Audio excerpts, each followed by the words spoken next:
Assalamualaikum warahmatullahi wabarakatuh. Salam sejahtera untuk kita semua.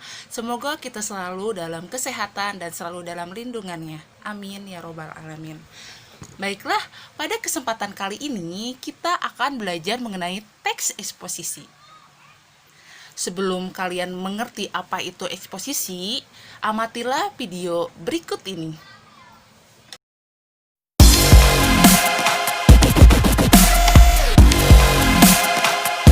Sebelum materi dimulai, Ibu akan membacakan indikator pembelajaran kita pada hari ini. Yang pertama, mengidentifikasi informasi dari isi teks eksposisi. Yang kedua, menganalisis struktur dan kebahasaan dari teks eksposisi. Yang ketiga, menyusun teks eksposisi dengan memperhatikan struktur dan kebahasaannya. Nah, itu adalah indikator pembelajaran kita pada hari ini. Yang selanjutnya ada kompetensi dasar, yaitu yang pertama mengidentifikasi permasalahan dari tesis, argumentasi, dan rekomendasi dari teks eksposisi. Yang kedua, mengembangkan isi dari permasalahan tesis, argumentasi, dan rekomendasi dari teks eksposisi. Nah, itu kompetensi dasar kita pada pelajaran ini. Kemudian tujuan pembelajaran kita pada materi ini adalah yang ke satu adalah siswa dapat menentukan informasi dari isi teks eksposisi berupa tesis, argumentasi, dan rekomendasi. Yang kedua, siswa dapat menganalisis struktur dan kebahasaan dari teks eksplanasi. Yang ketiga, siswa dapat menyusun teks eksposisi dengan memperhatikan struktur dan aspek kebahasannya. Itu tujuan pembelajaran yang akan kita capai pada pembelajaran ini. Nah, coba kalian pahami dari kedua gambar yang ada di slide kalian, yaitu ada gambar banjir bandang dan juga kebakaran hutan. Nah, coba apa sih pendapat kalian mengenai gambar tersebut dan mengapa peristiwa itu bisa terjadi, apa sebab akibatnya? Jadi, dari gambar tersebut kesimpulannya bahwa teks eksposisi itu menerangkan tentang apa? Ada yang tahu? Nah, jadi teks eksposisi adalah teks atau bacaan yang menyajikan tulisan melalui pendapat dan fakta yang disertai dengan alasan-alasan logis. Nah, sering digunakan atau sering dikatakan bahwa teks eksposisi itu karangan yang terkandung sejumlah informasi dari pengetahuan yang disajikan secara singkat. Nah, dapat diartikan bahwa teks eksposisi itu adalah teks yang berisikan pendapat atau penjelasan mengenai fungsi penyampaian gagasan berupa pemikiran tentang suatu topik tersebut. Paragraf eksposisi ini bersifat ilmiah atau dapat dikatakan non-fiksi. Nah, kemudian tujuan teks eksposisi ini bertujuan untuk menginformasikan tentang sesuatu sehingga memperluas pengetahuan pembaca. Dari paragraf eksposisi ini diharapkan para pembaca dapat memahami hal atau informasi itu dengan sejelas-jelasnya. Jadi teks eksposisi itu bertujuan untuk menjelaskan informasi supaya dapat menambah ilmu pengetahuan pembacanya. Itu adalah tujuan teks eksposisi. Kemudian di sini ada ciri-ciri teks eksposisi. Yang pertama, memuat fakta dan pendapat. Jadi di sini itu harus berdasarkan faktanya, harus sesuai dengan realitanya. Kemudian yang kedua, bersifat informatif atau informasi. Yang ketiga, membuat informasi pengetahuan. Yang keempat, netral dan objektif. Yang kelima, terdapat penilaian dan ada upaya membujuk. Yang keenam, disampaikan dalam bentuk baku. Jangan tidak baku, harus sesuai dengan tata bahasa Indonesia. Kemudian ada jenis-jenis teks eksposisi. Yang pertama, eksposisi definisi. Nah, eksposisi definisi ini yaitu suatu paragraf eksposisi yang memaparkan definisi suatu topik tertentu. Nah, jadi dapat kalian lihat di sini ada contohnya. Jadi kalau eksposisi definisi itu paragrafnya yang mengandung pengertian, ya. Bisa kalian lihat di contoh eksposisi definisi. Kemudian ada eksposisi proses. Nah, eksposisi proses ini yaitu langkah-langkah atau cara-cara untuk melakukan sesuatu dari awal hingga akhir. Nah, yang ada di slide kalian itu adalah contoh teks eksposisi proses. Jadi, dia menjelaskan langkah-langkah atau cara-cara untuk melakukan suatu hal dari awal hingga akhir. Jadi, dia sangat berurutan ya, langkah-langkahnya. Kemudian, ada jenis teks eksposisi ilustrasi. Nah, teks eksposisi ilustrasi ini yaitu teks yang memaparkan informasi atau penjelasan-penjelasan tertentu dengan cara memberikan gambaran yang sederhana mengenai suatu objek dengan objek lainnya yang memiliki kesamaan sifat atau kemiripan dalam hal-hal tertentu. Nah, ini bisa kalian baca dari contoh eksposisi ilustrasi. Dia menggambarkan. Kemudian, di sini ada struktur teks eksposisi. Yang pertama ada struktur tesis atau pernyataan pendapat. Nah, tesis ini merupakan gagasan utama atau prediksi penulis tentang sebuah permasalahan yang berdasarkan fakta. Tesis ini bersifat nantinya pembaca bisa menempatkan dirinya pada posisi yang sependapat ataupun pada posisi yang berseberangan dengan penulis. Biasanya struktur ini itu bisa kamu temukan pada awal kalimat. Nah, itu adalah struktur tesis. Yang kedua ada argumentasi atau alasan.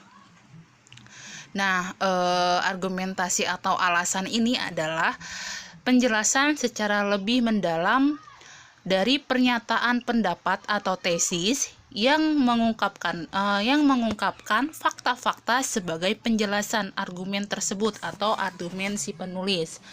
Nah, di dalam argumentasi ini kamu bisa memberikan argumentasi atau pendapat berupa argumen yang bersifat penelitian ilmiah secara umum atau bahkan pendapat dari para ilmuwan yang dapat dipertanggungjawabkan. Jadi, argumentasi itu adalah alasan kalian mendukung si tesis tersebut gitu. Alasannya apa gitu.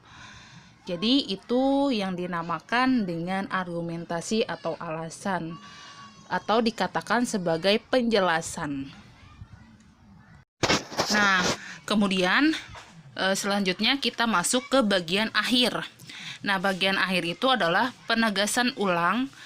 Nah, penegasan ulang itu menguatkan kembali atas pendapat yang telah ditunjang oleh fakta-fakta dalam bagian argumentasi dan bagian sebelumnya. Nah, kemudian terdapat dalam bagian akhir dari suatu teks eksposisi. Nah, jadi penegasan ulang ini berada di akhir dari paragraf teks eksposisi ini. Nah, penegasan ulang juga maksud dari penegasan ulang ini adalah bahwa kamu bisa melakukan penegasan kembali terhadap kesimpulan. Nah, dapat disimpulkan lagi agar kalian mengerti ya. Nah, tesis itu suatu bagian yang memiliki isi tentang sudut pandang dari penulis terhadap setiap permasalahan yang akan diangkat. Nah, tesis ini berada di awal paragraf. Ingat-ingat. Nah, kemudian argumentasi ini suatu bentuk bukti atau alasan yang digunakan untuk memperkuat pendapat dalam sebuah tesis. Nah, pendapat itu bisa digunakan untuk menolak suatu pernyataan pada tesis, pernyataan dari tesis tersebut. Nah, kemudian yang ketiga, penegasan ulang atau kesimpulan. Nah, penegasan atau kesimpulan ini adalah bagian terakhir dari struktur teks eksposisi. Bagian ini mengandung pernyataan kesimpulan yang menegaskan kembali dari tesis pada awalan teks. Nah, hal ini dapat dibuktikan atau bisa diperkuat oleh unsur argumen yang ada di poin kedua. Gitu. Jadi kalau argumentasi itu biasanya berada di bagian tengah, kalau yang penegasan ulang itu berada di akhir paragraf gitu. Nah, itu adalah kesimpulan dari struktur teks eksposisi. Nah, kemudian di sini ada contoh menganalisis struktur teks eksposisi. Yang pertama di sini ada paragraf atau teks eksposisi menjaga lingkungan sekolah.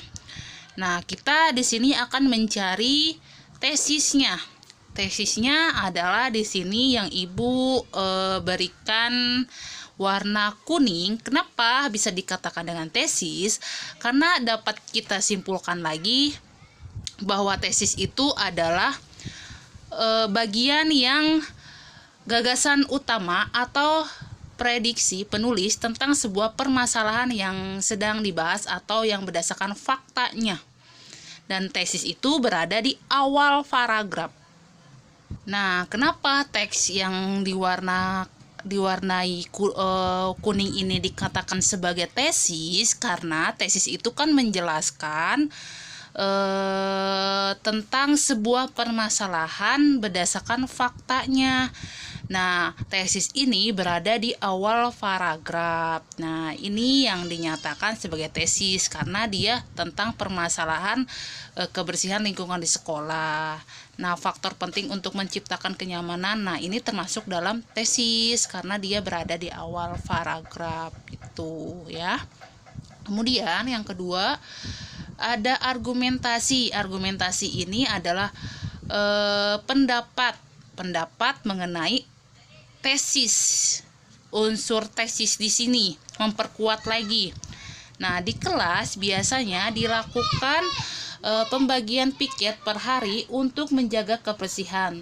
Petugas piket biasanya melakukan tugas untuk menyapu, menghapus papan tulis, dan mempersiapkan alat tulis. Nah, dari argumen ini bisa dikatakan sebagai struktur argumen karena dia memperkuat lagi pendapat mengenai tesis yang dibahas, permasalahan yang dibahas di tesis tersebut gitu. Jadi dia memperkuat lagi pendapat dari tesis.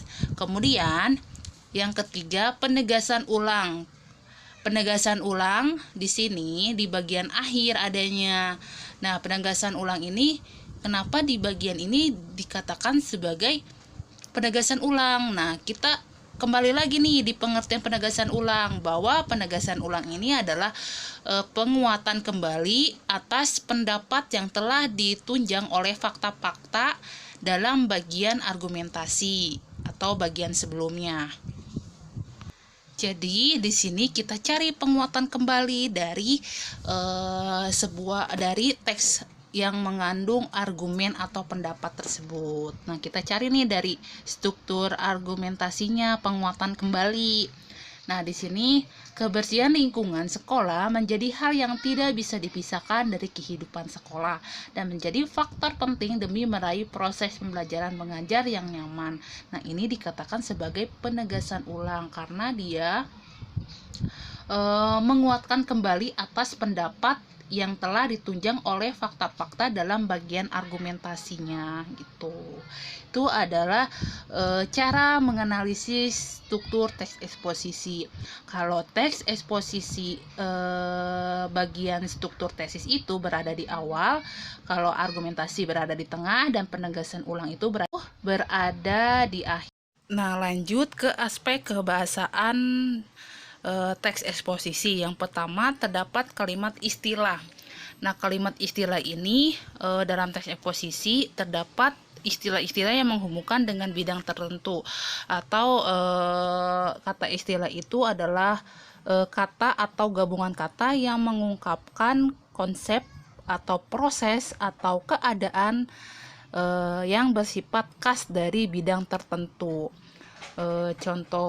Contohnya misalkan keluarga tahanan yang tiba-tiba meninggal di dalam lembaga permasyarakatan diterima dengan penjelasan yang diberikan oleh pihak kepolisian. Nah, tahanan itu kan berarti orang yang ditahan atas kesalahan yang tertentu gitu. Itu yang dimaksud dengan kalimat istilah gitu. Nah, kemudian yang kedua ada terdapat kata adjektiva. Adjektiva ini kata sifat yang menerangkan nomina atau kata benda dan secara umum dapat bergabung dengan kata lebih dan sangat. Nah, contoh bahwa teks adjektif, kata adjektiva itu kata sifat yang menerangkan nomina kata benda. Kata benda itu bisa berupa kepada benda mati ataupun kepada seseorang atau orang gitu kan. Nah, contohnya seperti ini, misal Sinta adalah seorang gadis yang sangat cantik. Nah, Sinta itu kan sebagai kata nomina, kata benda ya, benda hidup kepada orang, berarti manusia. Nah, kemudian seorang gadis yang sangat cantik. Sangat cantiknya itu adalah kata sifat. Sifatnya itu bahwa si Sinta itu gadis yang sangat cantik gitu. Itu yang dimaksud dengan adjektif. Nah, ada kalau kata afiksasi atau ini sisi kata imbuhan dia di tengah adalah pembentukan kata dengan proses cara memberikan imbuhan dengan menambahkan afik atau imbuhan yang di tengah awalan. Kalau yang menambahkan imbuhan di depan kalau bentuk dasarnya di atau tengah. Juga proses pembentukan kata yang dilakukan dan menambahkan pembentukan katanya. Contohnya misalkan contoh katanya adalah kata di, el, ter, ke, dan se, men, in, pen, pra, itu adalah in, pix, per, ber, dan sebagainya. Itu kemudian ada kata akhiran atau prefix atau awalan. Nah, sufik ini atau akhiran proses pembentukan kata yang dilakukan dengan cara menambahkan atau menempelkan afiks di akhir bentuk dasarnya. Contoh katanya misalkan an, kan, i, tu. Itu adalah afiksasi akhiran atau sumpiks. Nah, misalkan ada contoh kata dasarnya jadi, kalau diimbuhkan menjadi menjadi men atau men ya, berarti menjadi kata dasarnya, jadi diafiksasikan menjadi kata dasar menjadi. Nah, itu adalah kata afiksasi. Oke, kita lanjut ke menganalisis unsur kebahasaan dari teks eksposisi. Di sini ada judul lingkungan sekolah. Nah, coba kita mencari di teks ini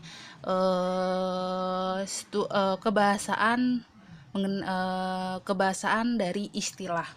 Nah, di sini yang Ibu tandakan dengan warna merah itu sebagai kata istilah. Personal, potensi, akademik, kemudian karakter, menjustifikasi, dan bertoleransi itu sebagai kata istilah. Nah, kemudian kata adjektiva di sini Ibu tandai dengan warna kuning. Kemampuan siswa, bakat tersembunyi, memperdalam bakat tersembunyi, kemudian seorang siswa dianggap bodoh, kemudian pemerintah dalam mewujudkan pendidikan. Ini sebagai kata adjektiva karena kata adjektiva itu adalah kata sifat. Nah, kemudian yang terakhir ada kata konjungsi. Konjungsi yang berada di warna biru, yaitu mengutamakan, mencoba, mempunyai, dan kepintarannya memperdalam. Nah, ini kan di depannya itu berdasarkan kata kata afiksasi atau mengimbuhkan suatu kalimat atau suatu kata. Nah, itu adalah cara menganalisis unsur kebahasaan dalam teks eksposisi. Baiklah, itu saja video pembelajaran kita hari ini. Semoga bermanfaat untuk kita semua. Terima kasih. Wabillahi taufiq wal hidayah. Wassalamualaikum warahmatullahi wabarakatuh.